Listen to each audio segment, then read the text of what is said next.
Salam sejahtera untuk saudara semuanya. Saudara, apakah Anda pernah mendengarkan kalimat seperti ini? Jangan pernah berkata kepada Tuhan, "Tuhan, saya punya masalah yang besar." Tetapi berkatalah, "Hei masalah, aku punya Tuhan yang besar." Saudara pernah mendengar kalimat itu?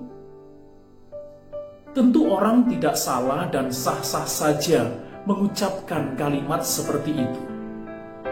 Tetapi yang perlu kita renungkan adalah, apakah benar kita tidak diperbolehkan berseru kepada Tuhan, "Tuhan, saya punya masalah yang besar. Tuhan, saya punya pergumulan yang besar. Tuhan, saya punya beban yang besar." Apakah kita tidak diperbolehkan berseru kepada Tuhan seperti itu? Justru ketika kita mengimani bahwa Tuhan kita adalah Tuhan yang besar, maka disitulah kita harus berseru kepadanya.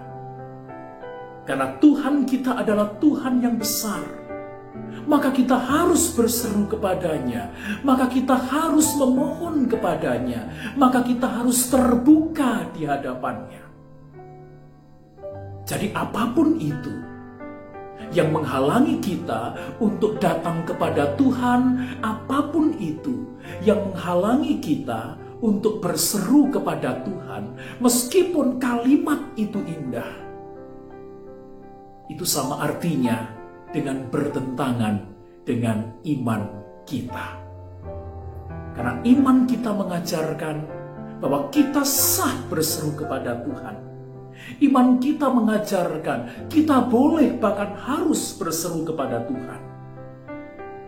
Saudara, di dalam Kisah Para Rasul pasalnya yang ke-13, ada sebuah kisah tentang Saulus dan Barnabas, di mana mereka oleh karena perintah dari Roh Kudus dan atas pimpinan Roh Kudus, mereka berlayar ke Siprus. Mereka memberitakan Injil di sana, dan di sana mereka bertemu dengan seorang yang bernama Bar Yesus, atau di dalam bahasa Yunaninya Elimas. Dikatakan, siapakah Elimas itu?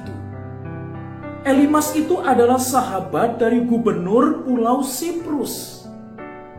Dan Elimas ini adalah seorang tukang sihir. Dia adalah nabi palsu.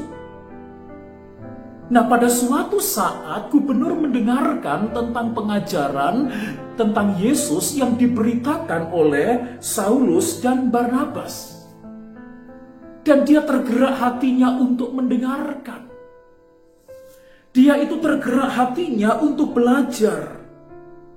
Tetapi Elimas, dikatakan dalam ayatnya yang ke-8, tukang sihir itu menghalang-halangi mereka dan berusaha membelokkan gubernur itu dari imannya.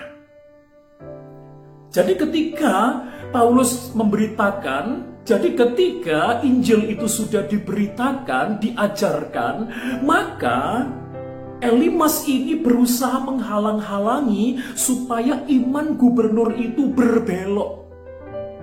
Supaya gubernur ini tidak percaya pada pemberitaan Paulus atau Saulus ketika itu. Dan apa yang terjadi?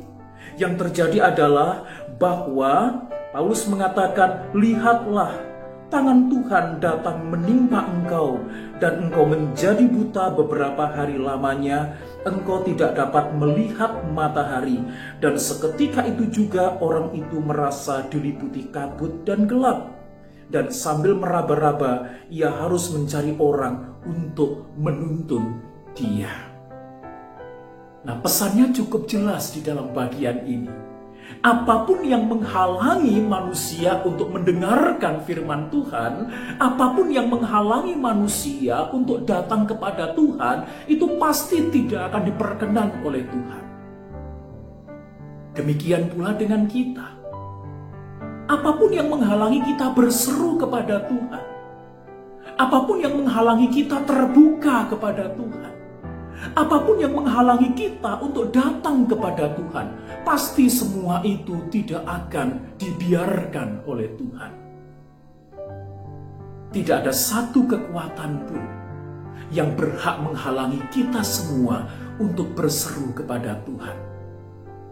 Tidak ada satu kalimat pun yang berhak merintangi kita untuk berseru dan datang kepada Tuhan. Percayalah saudara, bahwa Tuhan kita yang besar itu adalah Tuhan yang terbuka hati dan tangannya untuk mendengarkan seruan manusia. Ketika saudara berlinang air mata, ketika saudara berbeban berat, ketika saudara punya persoalan berat, berserulah kepada Tuhan. Dan apapun yang menghalangi seruan saudara, itu semua tidak berhak menghalangi saudara berseru kepada Tuhan. Karena Tuhan itu tempat perlindungan. Karena Tuhan itu tempat kita bersandar. Amin.